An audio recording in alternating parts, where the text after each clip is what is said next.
Comienza el cuarto de atrás.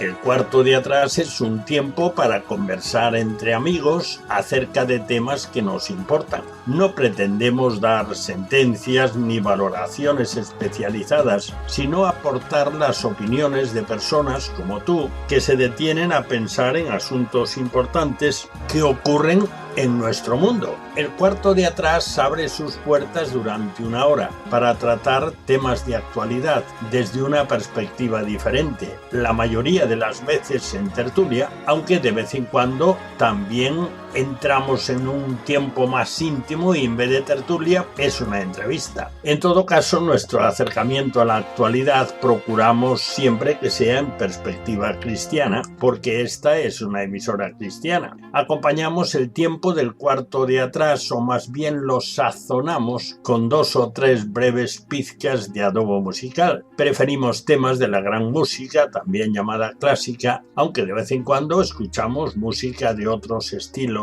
y épocas, pero música que agrada escuchar, que motiva, que estimula, ya lo verás. En nuestra tertulia no tratamos de política ni de deportes, porque ya se abordan extensamente en el resto de las tertulias e informativos de todo tipo. Tampoco lo hacemos sobre la vida social de los famosos, aunque citemos a alguna persona tratando de un tema o de una noticia.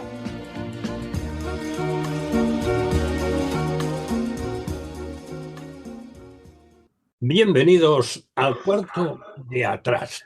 Abrimos nuestras puertas para comenzar nuestra habitual tertulia semanal. Hoy charlaremos acerca de un tema cuyo nombre igual no te suena. Inimputables. Niños inimputables. Esa es la idea. Pero bueno, antes de empezar, pues tenemos que ver si estamos los que vamos a conversar, porque si no, no tiene mucho sentido el asunto. Así que saludamos a nuestros tertulianos ya presentes. Alguna no ha llegado todavía, pero llegará seguramente. Así que comenzamos por Camilo Esperón, nuestro tertuliano de arranque. Si no estuvieras tú, no arrancábamos, ¿eh? Bienvenido, Camilo. Muy bien, buenas noches. También tenemos con nosotros a Flor, nuestra profe aquí y nuestra profe porque ella es profe. Así que bienvenida, Flor. Hola, buenas noches, muchas gracias. Asimismo, tenemos con nosotros a Lourdes. Lourdes Díaz es una veterana de la radio con muchísimas horas delante del micrófono y ahora la tenemos aquí secuestrada en el cuarto de atrás y ni le he ofrecido un café todavía. Bienvenida, Lourdes. Muchas gracias, Daniel. Asimismo, tenemos con nosotros a Carlos Rodríguez. Carlos es de esas personas que ha experimentado ya muchas cosas en el ámbito del trabajo en las cosas de Dios. Ha sido pastor, predicador, ha hecho programas de radio y además de eso se casó con una gallega, que eso tiene un mérito tremendo, que me lo digan a mí, que sé de eso. Bienvenido, Carlos. Un saludo para todos. También está con nosotros otro profe. Aunque él iba para economista, ahora mismo es profe, así que por lo menos en las matemáticas se defenderá bien. Enrique Iglesias, bienvenido, Enrique. Hola, buenas noches. Bueno, pues de momento tenemos la flotilla completa. Nos falta todavía otro componente de nuestra tertulia que no se ha asomado, pero tan pronto se asome, aquí estamos para recibirla. Así que vamos en primer lugar con nuestro aperitivo, como siempre, el aperitivo musical. Siempre sazonamos la tertulia con 3 piezas de buena música, a las que nos acostumbramos a llamar pizcas de adobo musical, pequeños toques, de hecho son breves y suelen serlo normalmente. Hoy serán estas 3 de la cantata BWV 130 en do mayor de Bach. Señor Dios, todos te alabamos. Así se titula la cantata, que tiene 6 movimientos. Esta cantata se estrenó en septiembre de 1724 en Leipzig, que es donde más tiempo estuvo Bach. Escucharemos el primero en 2 veces y el sexto de los movimientos de esta cantata. Fueron grabados, esta grabación que escucharemos hoy, fueron grabados para el proyecto Todo de Bach, el 5 de octubre de 2013 en la iglesia de San Martín, en Groningen, por la Sociedad Bach de los Países Bajos y sus músicos invitados, con Jos van Beldehoven dirigiendo. Jos van Beldehoven suele llamar la atención por interpretar música antigua de forma nueva. Bajo su dirección se creó una impresionante serie de CDs con las principales obras de Bach, y la Sociedad Holandesa de Bach realizó giras de conciertos por Europa, Estados Unidos y Japón. Vamos ya con la primera pizca de adobo musical. Se trata de la introducción al primer movimiento de la cantata WV 130 en Do mayor de Bach, interpretado por la Sociedad Bach de los Países Bajos y sus músicos invitados, con los que Van Beldehoven dirige. Escuchemos, pues, Señor Dios, todos te alabamos, la introducción musical. Dura menos de 1 minuto, pero como siempre ocurre, pues es chulísima. Vamos, lo vas a decir cuando la escuches. Escuchemos.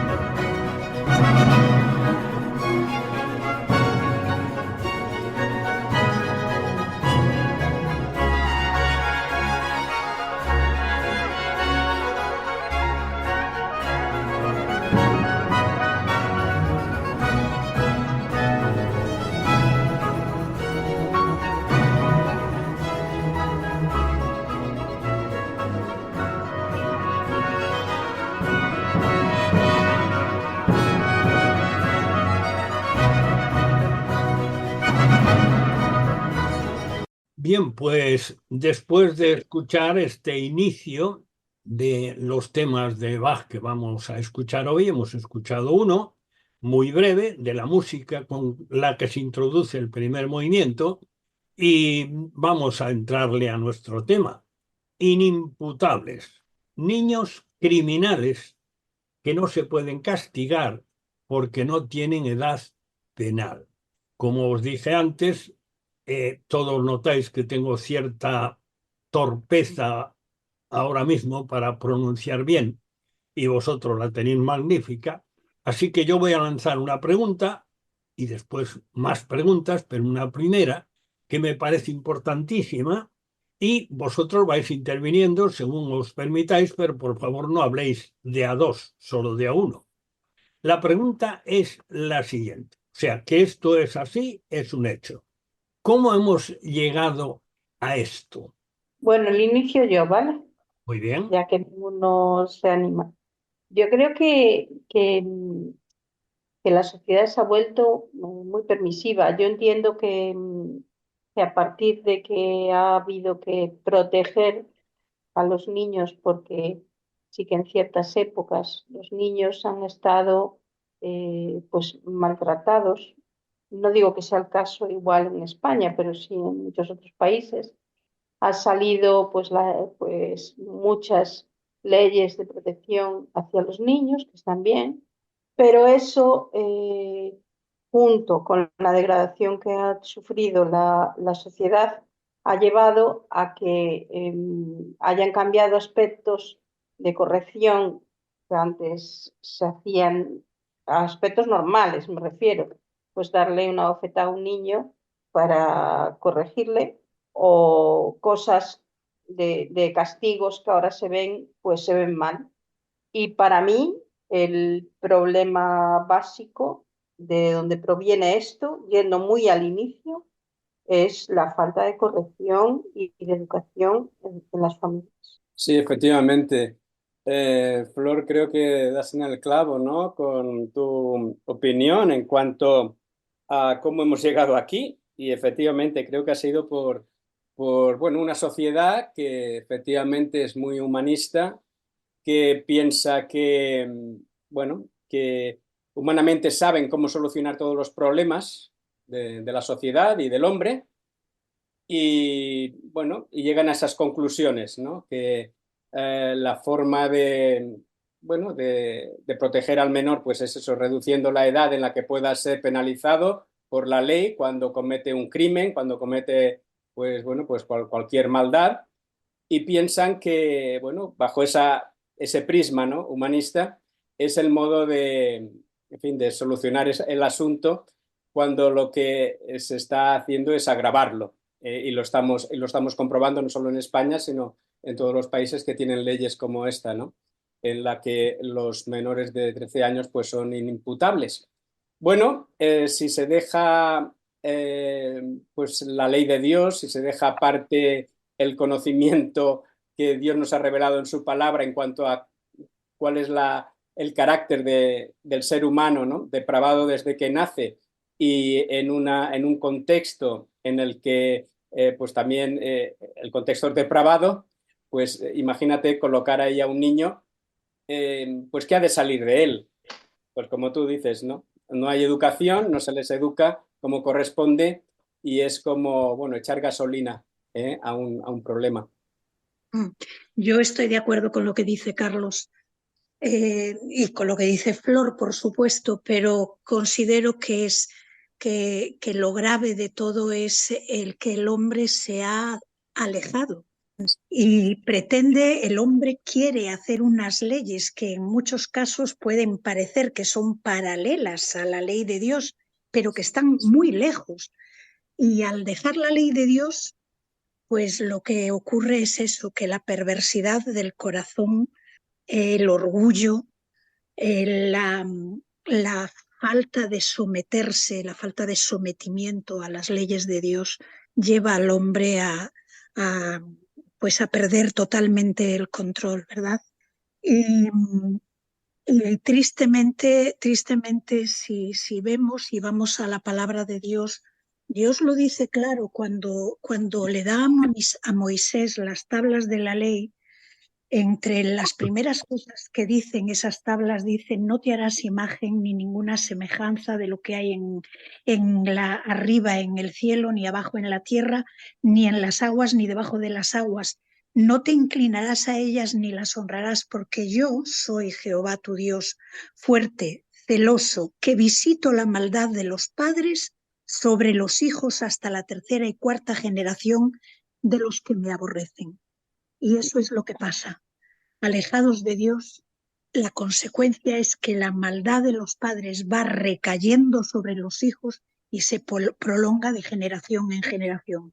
A mí me gustaría comentar que, yendo al origen un poquillo, como Carlos decía también, el tema hoy está bastante estudiado, ¿no? Los estudios de conducta humana y en eso, indirectamente, ellos no reconocen la autoridad de la Biblia ni la sabiduría que hay en la palabra de Dios, pero vienen dando la razón. Dicen que aquellos hijos que no son disciplinados de pequeñitos, entre otras cosas, lo primero es que su autoestima se pierde mucho, ¿no?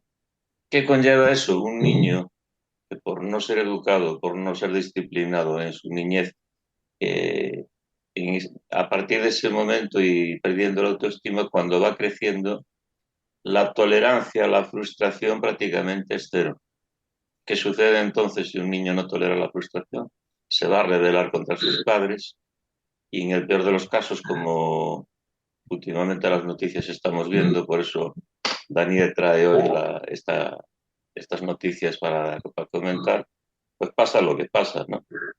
Si fuera como antaño, cuando los padres hacían caso de la Biblia, de la palabra de Dios y leían en Proverbios que aquel padre que no discipulaba a sus hijos al final acabaría siendo avergonzado, pues eso se cumple de una forma literal, ¿no? Por tanto, veo difícil dar marcha atrás en esta sociedad, en estos tiempos que corren, para rectificar, pero también yo diría que nunca es tarde si la dicha es buena, ¿no? Pero bueno, complicado lo veo. Bueno, yo creo que puedo aportar poco a lo ya escuchado. La clave está dicha. Yo creo que se ha llegado hasta aquí en un distanciamiento progresivo de los principios de la palabra de Dios.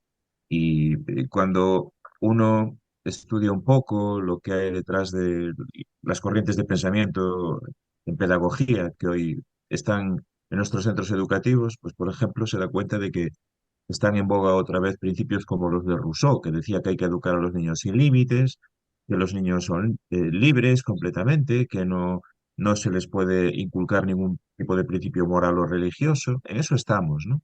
Claro, lo que nadie explica es que Rousseau a sus 5 hijos al final los tuvo que entregar en adopción, porque es que no sabía qué hacer con ellos.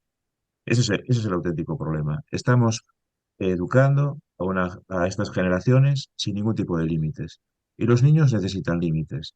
Es verdad que hubo abusos históricos, ¿no? Casos de maltrato de padres hacia hijos, también de hijos hacia padres, ¿eh? Pero también las fuerzas de seguridad defendían a los niños hace unos años cuando un padre abusaba de ellos, si se llegaba a saber. El problema es que hoy confundimos una colleja o un cachete con una agresión física, es decir, eh, hemos diluido completamente el principio de autoridad paterna de los profesores, de las fuerzas de seguridad del Estado. Es decir, los niños prácticamente pueden hacer lo que les dé la gana. Y en eso estamos. Y ellos lo saben, y eso es lo peor de todo. Pero seguramente de esto hablaremos más adelante. Yo lo que añadiría, compañeros, yo os planteo también un poco la pregunta, ¿no? ¿Qué os parece? Porque creo que aquí hay también una gran dejación, ¿no? de la responsabilidad, ¿no? de los padres, como diciendo, mira, esto lo dejamos y que los eduquen en el colegio, que lo eduquen a los hijos, pues yo qué sé, que se eduquen en la calle, ¿no? Yo para qué me voy a meter con él, además, como tú decías, ¿no, Enrique? Que cómo lo voy a disciplinar si encima me pueden hasta denunciar. Entonces, Exacto. mejor, pues, no sé. Yo escuchaba a este famoso juez de menores, Calatayud, que debéis de conocer, el cual dice que hay una generación de hijos huérfanos, o sea, que no tienen padre porque es que los padres no hacen de padres, no se atreven a hacer de padres, ¿no? Y otros simplemente quieren ser eso, ¿no? El amigo del hijo, el compi del hijo, y entonces, pues si nadie ejerce de padre, pues qué figura, ¿no? Tienen ellos a imitar, en fin, una figura moral, una figura paterna, una figura que sea, pues para ellos, ¿no? Alguien a quien seguir. ¿Qué os parece? Pues Yo, sí, yo os voy a alargar una segunda pregunta. A ver. Porque sabéis que, bueno, ya se conoce hace mucho tiempo, alguien de los jesuitas dejó un dicho: dejadme a un niño hasta los 7 años y después haced lo que queráis con él. O sea que voy a implantar principios que no se le van a olvidar en su vida.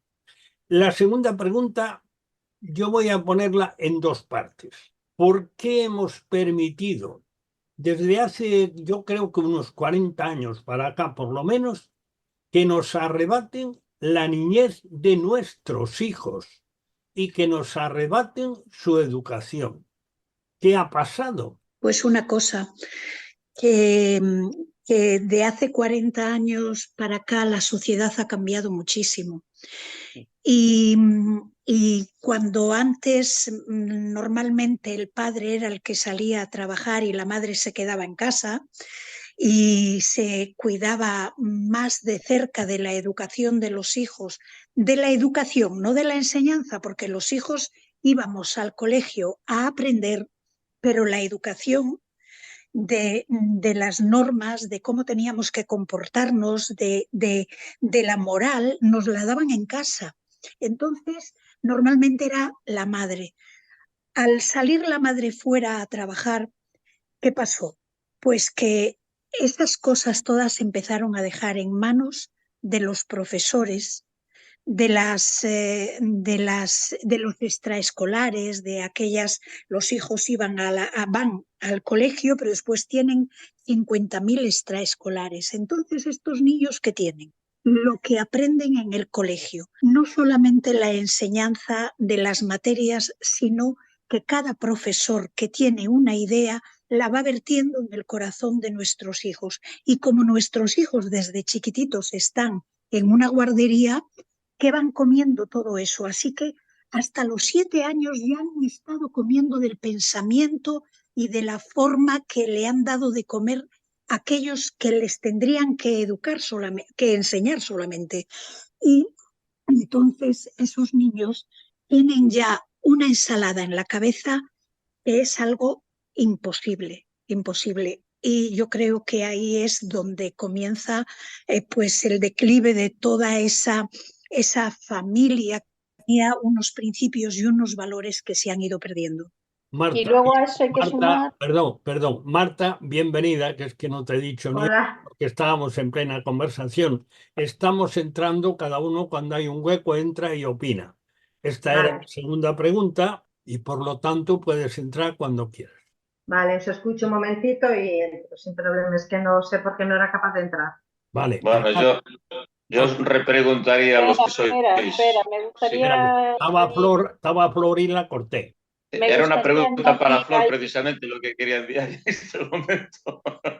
me gustaría añadir a lo que acaba de decir Lourdes, que a los profesores, precisamente, también se les ha limitado la capacidad de enseñar, porque en ciertos temas no se les permite mucho entrar y esa parte de educación que habría que haberles dado en la familia, tampoco os creáis que se puede dar mucho, porque en el momento que le dices alguna cosa con respecto a educación, pues tenemos a los padres detrás diciendo que, como le has dicho, está mi hijo. O sea, los profesores estamos limitados, no es como antiguamente que se le reconocía como autoridad y que cuando un profesor reñía a un niño y llegaba a casa y el niño le contaba a los padres que le había dicho el profesor o que había hecho, los padres le daban la razón al profesor.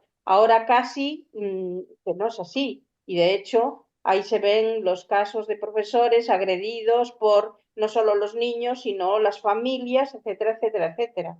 Bueno, yo le preguntaría a Enrique, ¿no? Porque te la iba a lanzar a ti la pregunta, Flor, pero bueno, igual Enrique está más dotado para responder a eso, porque es más general, digamos, la educación, creo yo, que le imparte, ¿no? Porque, y yo lo digo porque lo que he visto en mis hijos, ¿no? Cuando estaba en el colegio, o cuando yo estaba en el colegio, voy a ponerme yo como ejemplo, no mis hijos, ¿no? A mí se me daba la gramática, las matemáticas, historia, etcétera, etcétera, etcétera, y ahí de mí sí me aprobaba.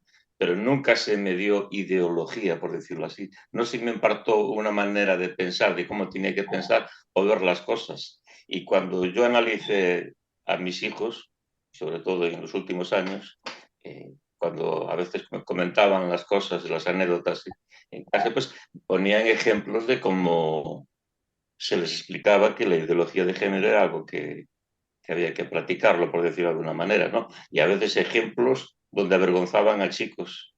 Eso fue lo que más me indignó a mí en una ocasión. Se avergonzó a un chico delante de todos ellos porque la profesora lanzaba esas preguntas como ¿alguno de vosotros fue de esta manera agredido, de esta manera? En otras palabras, no quiero entrar en más detalle, en otras palabras, se les inducía a una forma de pensar, cosa que antiguamente no. Antiguamente se enseñaban las materias que había Sí. que enseñar, ¿no? No sé si Enrique está de acuerdo conmigo en ese aspecto, ¿no? Hombre, sí hay carga ideológica en la escuela, eso está claro. Sí hay carga ideológica. Pero también ahí está la profesionalidad de cada docente de saber abstraerse y saber que es un profesional de una determinada materia. Eh, pero yo no pondría el foco en los equipos docentes de los centros. Es decir, los profesores trabajan y hacen cestos con los mimbres que se les dan. Por ejemplo, conforme a nuestra legislación, el profesor sigue siendo autoridad, exactamente igual que un guardia civil o un policía nacional. Pero el tema es que los niños vienen a los centros instruidos en sus padres que no tienen que tolerar ni la menor injerencia de sus profesores. Es decir, esta visión idealista de la escuela como que es un lugar donde las familias, los profesores y todos confluyen en el buen fin de la educación de los niños es una utopía. Es decir, los padres nos ven a los docentes como enemigos en la mayor parte de los casos. Y cuando vienen a una tutoría, vienen agresivos, vienen cuestionando nuestra labor docente, vienen, bueno, poniéndolo todo patas arriba. Hay un dicho que a mí me gusta mucho, ¿no? Que dice, enviamos nuestros hijos al César para que los eduque y nos sorprenden cuando vuelven convertidos en romanos. Es normal que si el César educa a nuestros hijos, se conviertan en romanos. Los padres hemos bajado la bandera, hemos levantado la bandera blanca, nos hemos rendido en muchísimos aspectos y esperamos que otros hagan el trabajo que nosotros tenemos que hacer en el hogar. Y yo creo que ahí es donde tenemos que apuntar, no tanto a la escuela, sino a la dejación de funciones de los padres, y especialmente de los padres cristianos, todo hay que decirlo, ¿eh? Sí, Porque sí.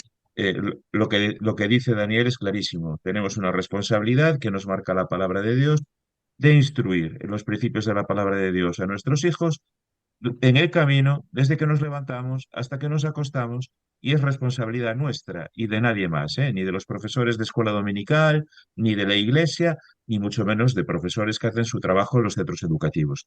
Es nuestra responsabilidad. No Yo, sé si Camilo está satisfecho con mi respuesta, pero yo es lo que considero. Bueno, Pues a mí lo... pregunto una cosa. Yo no soy madre, pero algo de esto sé. Y pregunto, ¿creéis que realmente, bueno, estáis hablando de los profesores, yo entré más tarde, pero realmente creéis que los padres están educando a los niños? Tú dices, nos llegan estos mimbres, pero ¿qué mimbres están haciendo los padres? Porque es que yo a veces tengo contacto con los padres y son más pequeños los padres que los hijos, totalmente. Y hay Hombre, hijos que Marta, cuidan a sus padres, hijos que te dicen, o le dicen a la madre, mamá, que esto no lo podemos hacer, mamá. O sea que yo creo que es que, sintiéndolo mucho, pero que es que viene una generación de padres que es que no pueden hablar del profesor porque ellos tampoco están sabiendo. A ver, puedes hacerlo mejor o peor, pero es que ni siquiera lo están haciendo. Y con este galimatías, por así decirlo, de familias que tenemos ahora vas un rato con mamá, mamá enseña una cosa, enseña que papá es malo, papá enseña que la mala es mamá. Y entonces llegamos al profesor, la mala es mamá, el malo es papá, el malo es el profesor, yo lloro. Y es que tenemos, yo creo que es que estamos haciendo una generación, no de niños, estamos haciendo una generación de bobitos, pero que nosotros no sabemos enseñar. Entonces, ¿qué pretendemos? ¿Que los demás enseñen lo que yo no sé enseñar? ¿Qué pretendemos? ¿Que mis hijos tengan unos principios cuando yo no los tengo? ¿Qué niños mandamos a los colegios? Vale, entonces, a ver, dices, oye, es que todo es permisivo, pero lo permito yo, no el profesor. Entonces, cuando yo lo permito, a mí me parece muy bien, me parece muy laxo. Ahora, si no lo permite el profesor, es que tiene problemas el profesor y no sabe enseñar. Es que tiene problemas, pues a dónde van. Es que lo que decía antes Lourdes, pues tiene problemas porque van a una clase. Pues, y toda la vida fuimos a una clase, sí, ¿no? Lo que pudimos. Nos levantábamos más temprano para poder ir al cole, ahora la editorial, nos íbamos en el coche para que ni siquiera se resfríen, se mojen, no sé qué. Chico, ¿qué estamos enseñando? Yo creo que es que, por lo menos mi generación, la generación que yo vivo, mi generación, nos está enseñando a los niños, está haciendo niños muy débiles mentalmente, con una piel súper fina. Digo, es no sé. la dejación de los padres. Es ese momento en el que los padres dejaron de hacer lo que tenían que hacer como padres, educar a los hijos, educarlos en casa, enseñarles a que tienes que respetar a las personas, tienes que, si una persona mayor va de pie y tú estás sentado en el autobús, te levantas y le cedes el asiento. Todas esas cosas que ahora no se hacen, al contrario, si alguien lo hace, a lo mejor algún compañero se ríe de ellos. E incluso los padres, si alguien dice, ese niño que se levante y que se siente esta persona, el padre mismo se puede ofender muchísimo e impedir que su hijo se levante porque a él no le da la gana, su hijo ha pagado y tiene que ir sentado. Entonces, los padres han dejado de educar. Yo quiero deciros que buscando cosas así para la tertulia, estaba impactadísima con el tema del asesino de la katana. Este joven que todos recordaréis, que fue en el año 2000, que mató a su padre, a su madre y a su hermana que tenía síndrome de Down. Ese chico era un chico que en casa era súper consentido y para el año 2000, en aquel entonces, sus padres le compraron un ordenador que para aquella ya era carísimo. Su padre era camionero, tampoco no podía mucho. Bueno, pues estaba tan consentido que él quería hacer todo lo que le pareciera. Tenía un videojuego que seguía constantemente y él lo que quería era ser libre.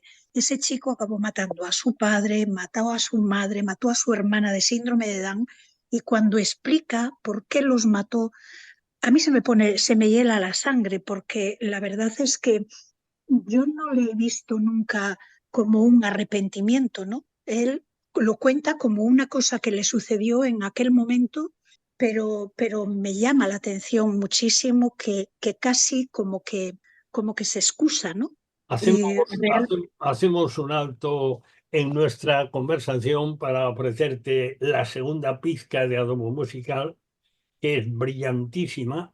Se trata del primer movimiento para coro y orquesta de la cantata BWV 130 en do mayor de Bach, interpretado por la Sociedad Bach de los Países Bajos y sus músicos invitados, con Jos van Beethoven dirigiendo. Escuchémoslos, es una pieza magnífica. Escuchemos.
Después de todo lo escuchado, es evidente que queda una pregunta y bueno, pues vais a irla respondiendo mientras haya tiempo. La pregunta es muy sencilla. ¿Cómo podemos enfrentar esto? Porque ahora hay que mirar para adelante y, utilizando un poco lo que ya se dijo antes, con los materiales que tenemos, ¿qué podemos hacer? ¿Hay tiempo todavía? ¿Se puede hacer algo? Adelante. Yo pienso que en el ámbito cristiano hay un dicho que dice que toda generalización conlleva injusticia, ¿no? Y creo que vosotros estáis pecando un poquillo de generalizar que nadie educa y nadie hace nada, ¿no? Yo fuera del ámbito cristiano conozco familias y conozco chicos que están bien educados y eso se les ve a primera vista nada más así. No todo, es verdad que la gran mayoría, pues, los padres por la filosofía que se le ha ido inculcando a ellos a través de los años, pues han cometido el error de dejarles, yo no los educo, ellos son libres y lo que estamos permitiendo que después los otros, los demás, también vosotros los profes, pues les eduquéis de cierta manera, cuando vuestra labor no es eso. La cosa es enseñarles las materias que hay que enseñarles, ¿no? Pero lo que se puede hacer, al menos, pienso yo, es trabajar en el ámbito de la iglesia, en el ámbito de nuestros hijos y nuestros nietos y explicarles cómo son las cosas y darles a entender eso. Y yo creo que tenemos la facultad de hacerlo y de que ellos lo entiendan. Y empezando evidentemente, por darle la disciplina sin temor, la disciplina que hay que darles. Que a veces hasta uno puede pensar que corre el riesgo de que te quiten la custodia, porque hay lugares y hay momentos, yo que sé, que una palabra agresiva, ya no digo darle un cachete públicamente en un parque a un niño, incluso unas palabras agresivas pueden ser óbice para que servicios sociales acaben sacándole la custodia. Yo conozco un caso, acaben sacándole la custodia a una madre, ¿no? De su hija, ¿no? Y eso es tremendo. Pero de todas maneras, yo creo que nosotros podemos, y lo hacemos en muchos casos. No puedo decir, no vamos a decir que eso no se hace. En el ámbito eclesiástico, yo conozco a muchísimos padres que sus hijos son unos modelos de hijos, porque practican la Biblia y la ponen en práctica, o sea, la enseñan y la ponen en práctica, ¿no? Pero que también hay padres cristianos, por otro lado, que no lo hacen, que se dejan llevar por la corriente del mundo, y dicen, mis hijos son libres y ellos hacen como quieren, yo les doy la libertad, ellos deciden, yo no decido nada por ellos, pero al final son otros los que deciden después por ti y por tu hijo, ¿no? Como decía un ministro de Educación hace mucho tiempo, dice, no, es que los hijos los educamos nosotros. Si nosotros transigimos con eso, mal vamos, ¿no? ¿Qué os parece? Aparte de la educación, ¿qué se puede hacer? Porque yo estaba pensando, es que a veces parece que no se puede hacer nada, ¿no? Lo único que podemos hacer es educar, ¿no? Y si somos cristianos y creyentes, pues educar bíblicamente, ¿no? De acuerdo a la palabra de Dios y a sus principios, para que, en fin, haya una regeneración y funcione la sociedad, la vida en general. Pero aparte de la educación, ¿se puede hacer algo más? Porque estaba pensando, primero decía, bueno, es que es imposible, ¿no? O sea, ¿cómo vas a cambiar esto? Incluso las leyes, ¿cómo vas a cambiar las leyes? Esta ley con la que hemos empezado a hablar, ¿no? De que estos niños son inimputables a causa de su edad, ¿no? O sea, ¿cómo vas a cambiar las cosas? Pero me venía a la mente algo que todos tenemos presente últimamente, y es lo que está sucediendo en El Salvador, ¿no? Con el presidente Bukele, ¿no? Y cómo algo que parecía imposible, que era detener la criminalidad, allí se ha conseguido, ¿no? ¿Sería posible hacer algo semejante en una democracia como la que tenemos en Europa, en España? Porque eso ha funcionado. Claro, a mi modo de ver, es una medio dictadura, ¿no? Pero ha funcionado, ¿no? Sí, porque quizás cuando ha sucedido estaba en un límite tremendo, ¿no? O sea, en ese momento había tal cantidad de asesinatos Sí. que solamente había esa forma de pararlo, ser radical, ¿verdad? Entonces yo pienso que quizás ahora los padres tendríamos que hacernos radicales en ese aspecto, y sobre todo los cristianos, como estábamos hablando, ¿no? Los padres cristianos tenemos que ser radicales, eso seguro. Y los que no son cristianos tendremos que contagiarles nosotros, o tendremos que buscar la forma de que puedan aprender a ser radicales, porque ellos mismos están viendo ahora cómo suceden estas cosas. La gente está horrorizada con esto que ha sucedido hace unos días, esos 2 niños que han matado a su mamá, y que además encima el pequeño es inimputable y probablemente tiene que volver con su padre. Y el otro pues va a estar 5 años en un reformatorio, en un sitio de estos para jóvenes y nada más. Entonces el problema está en eso, en que ellos puedan aprender a que hay que ser radicales, y que nosotros tenemos mucho por hacer todavía. Todavía no está todo perdido, creo. Habéis planteado una postura que ahora llamarían ultra, la postura hiperradical. Ahora hay una cosa que yo no sé en qué medida enfrentamos. Hace unos años, dando proverbios, sugería que cuando en Proverbios 1:7 se dice que el temor de Dios, el temor de Jehová es el principio de la sabiduría, yo decía, bueno, también se podría traducir, tomar a Dios en serio es el principio de la sabiduría. Y yo no sé si pensáis o qué os parece si en este momento, de una forma sencilla, práctica, nada de hacer esparamanes y sacar carteles, nada de eso, vamos tomando a Dios en serio en el trato con nuestros hijos, con nuestros nietos y con otros. Esto valdría la pena sería adecuado, funcionaría, porque las cosas son como son. Bueno, Proverbios mismo nos indica que Dios nos comenta que si al niño le enseñas desde que es niño y lo instruyes en su camino, nunca se apartará de ese camino siendo viejo.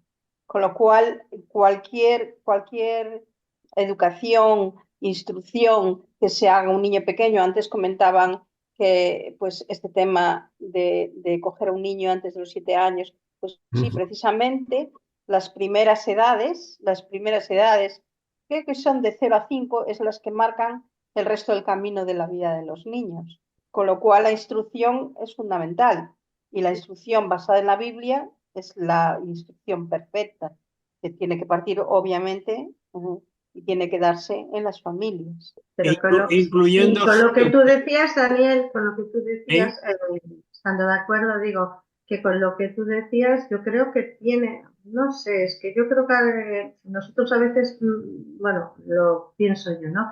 A veces estamos poniendo, y es verdad, mucho en los niños, ¿no? Y estamos viendo a los niños, pero yo creo que los que primero tenemos que empezar a tomarnos a Dios en serio somos los mayores, para que los niños no se están viendo como un espejo, los niños son esponjas que van absorbiendo todo lo que ven en nosotros. Si nosotros no ven un comportamiento creyente, si nosotros no ven un comportamiento hacia los demás como tiene que ser, los niños no lo van a hacer. Si yo le estoy enseñando a mis niños, pues no sé, vive como un creyente y administramos el dinero. Y resulta que en casa estamos comprando todos cada mes un móvil y no tenemos para comer, pero gastamos en el móvil. Era bueno, que me está enseñando mi madre, pues chico, o tenemos que pues, reunirnos con los hermanos y resulta que no vamos al culto. Es que yo creo que los niños no nos damos cuenta que sea la edad que sea, nos están mirando. Yo cuando veo la Biblia, el Señor cambió el mundo con 11, que desde luego no fueron enseñados desde niños con Él, ni en su palabra, y lo tuvieron muy claro y arrancaron para adelante.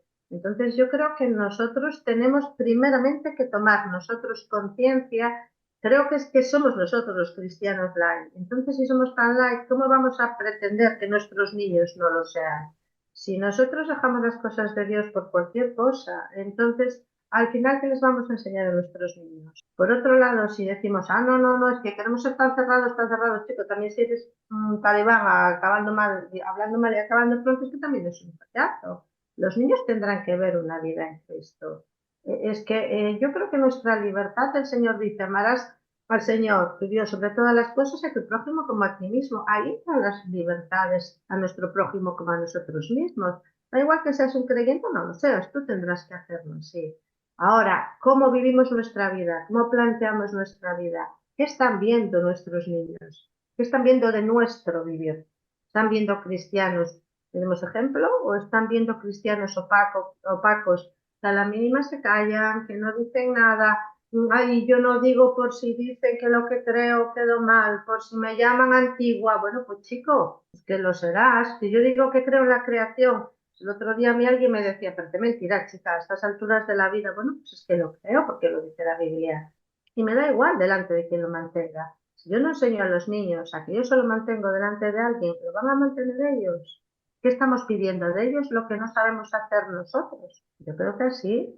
Bueno, mal vamos. Y que es el momento actual, como tú decías, y que esto es lo que tenemos. Lo que no podemos es decir, bueno, pues es lo que tenemos y no tiramos adelante. Mira, yo no digo que soy creyente, porque ¿qué van a decir? Pues me callaré. Pues no, aunque nos digan que somos raros, que somos intransigentes, que somos antiguos. Bueno, pues es que es lo que hay, porque es lo que yo creo. Todo el mundo tiene derecho a decir lo que yo creo y los demás a respetarlo.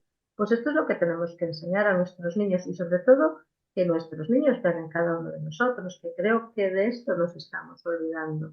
Mire, yo añadiría que hay un principio, y tal como nos preguntaba Daniel, ¿no? De cómo presentar de una forma sencilla, ¿no?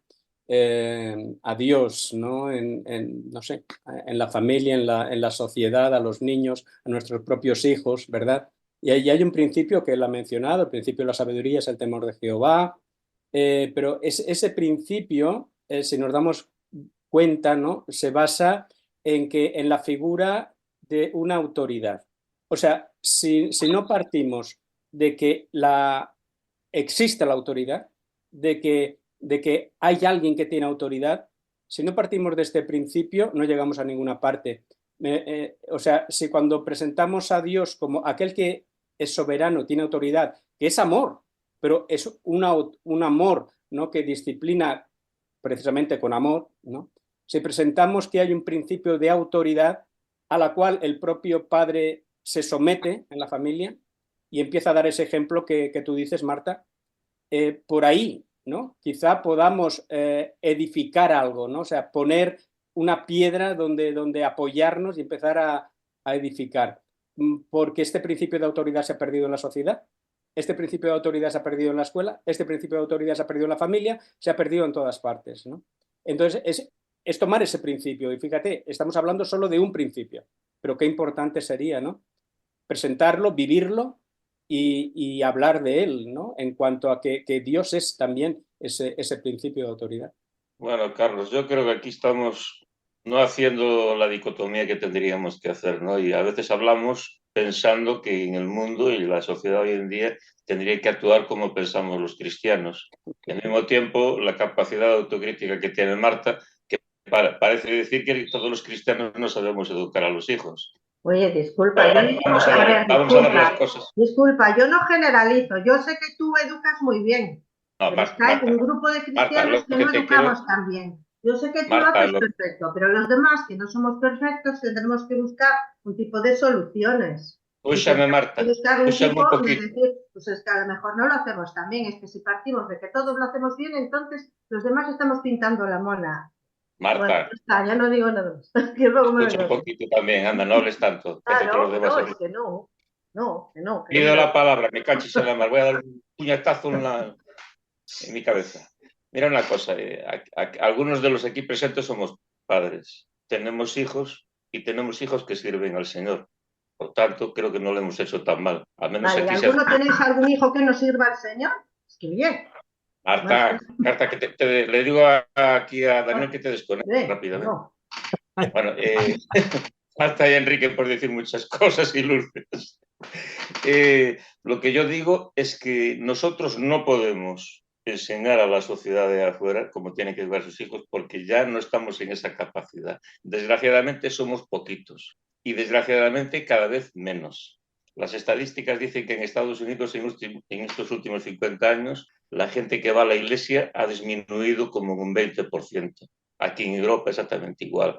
Lo que tenemos que hacer, por un lado, nosotros, los que somos creyentes, los que estamos en la iglesia, es que los principios bíblicos sepamos impartirlos a nuestros hijos con sabiduría. Y ojalá lo hagamos cada vez mejor. Y por otro lado, lamentándolo muchísimo, yo creo, y ahí soy súper casi pesimista, lo demás no tiene salvación. Lo demás, la sociedad de hoy en día, la filosofía de hoy en día en la sociedad, que se le está impartiendo desde arriba, desde los poderes y por todos lados, cada vez va peor. Y eso no lo vamos a remediar. Aparte está profetizado.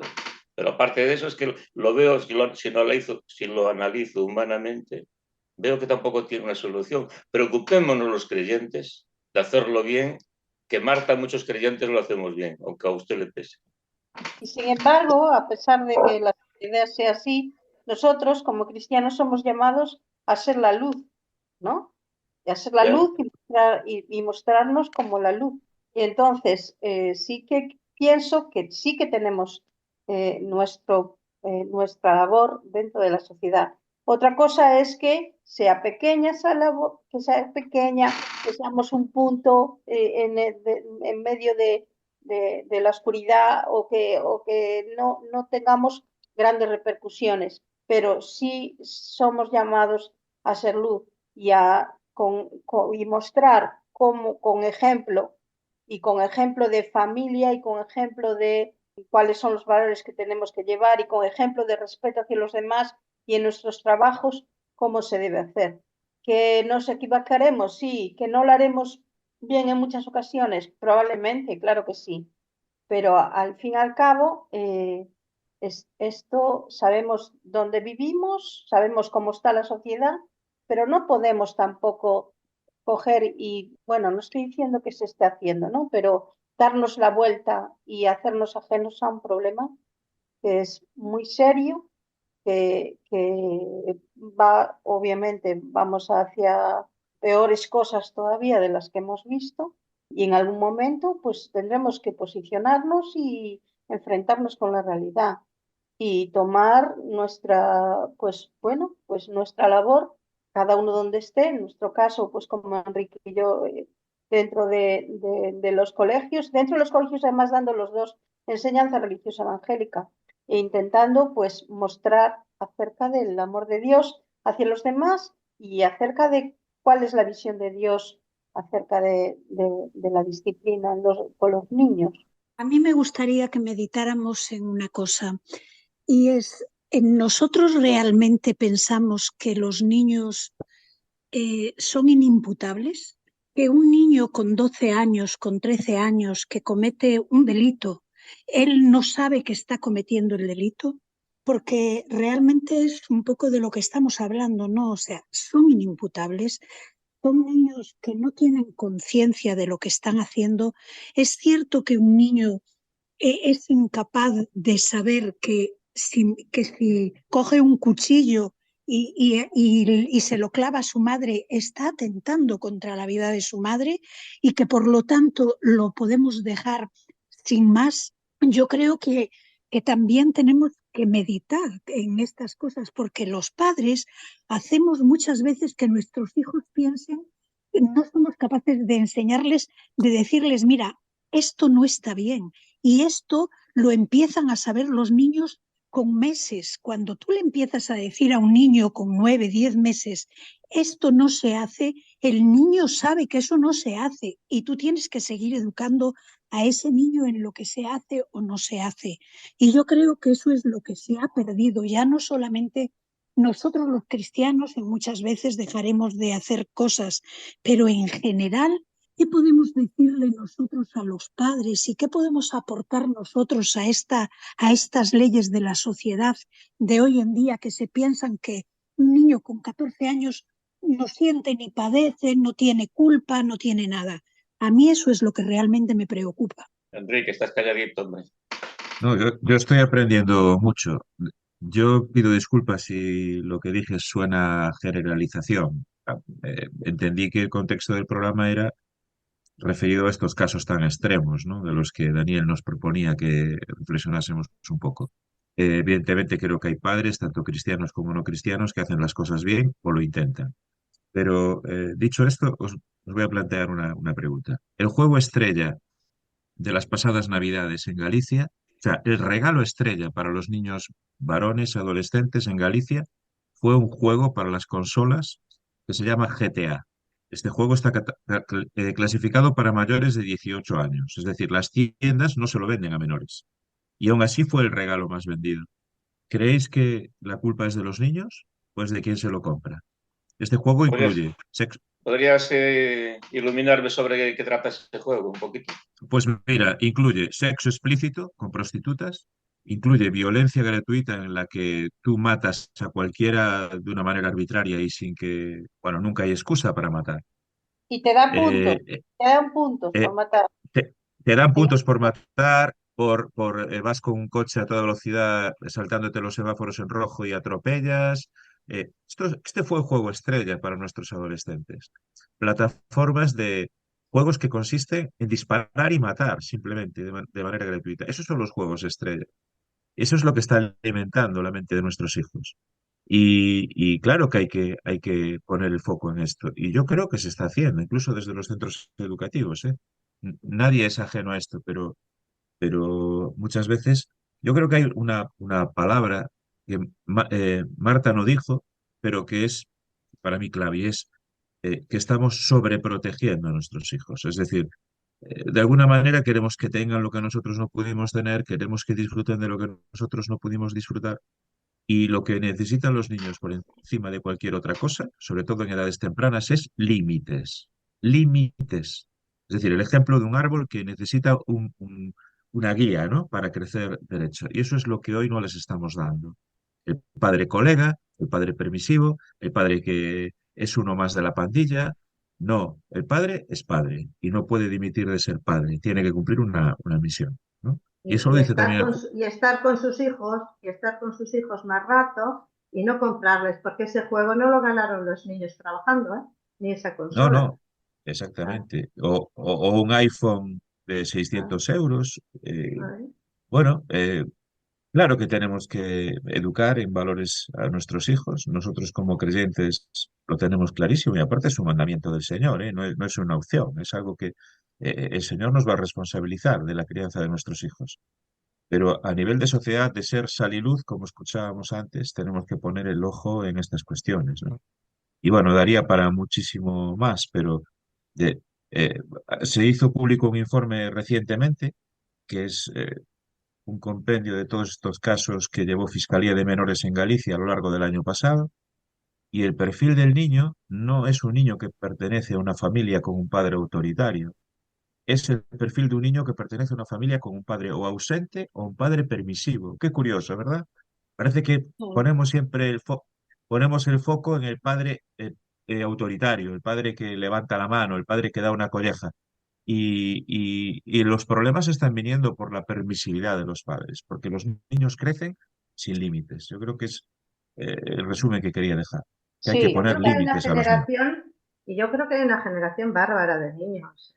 Bárbara, bárbara en el buen sentido. Y que hay una generación de niños muy bien educados, que hay grupos de niños muy bien educados, ojito, y que los creyentes lo estamos haciendo lo mejor que podemos y que nos encantaría que todos fueran niños en el Señor y que todos fueran niños. Sabemos que nosotros educamos y los niños toman sus caminos y sus direcciones.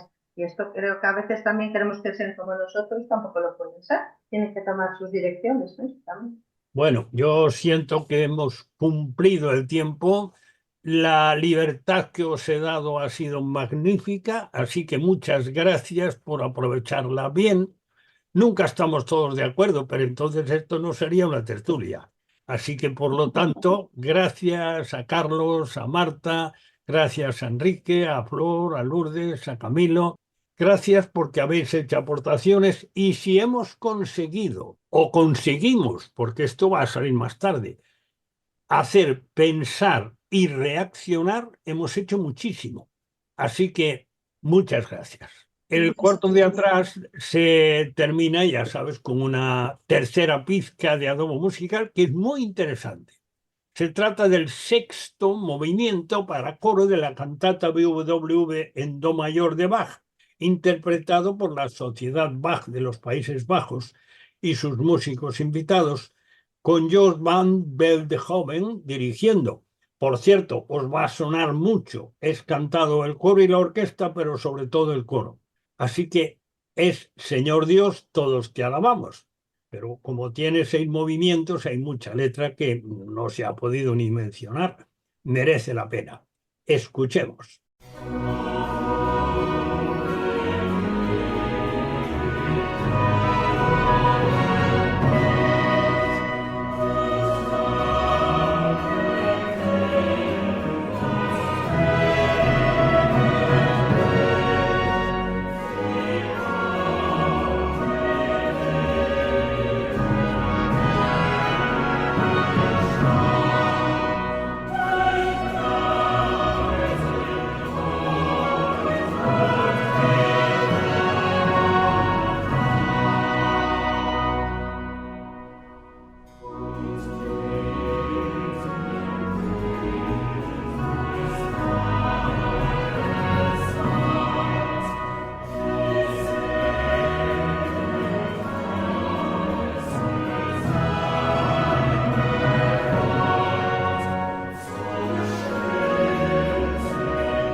Bueno, como una hora no da más que para 60 minutos, terminamos. Damos gracias a Dios por permitirnos salir al aire una vez más. El cuarto de atrás cierra de nuevo sus puertas hasta la próxima semana, si Dios quiere.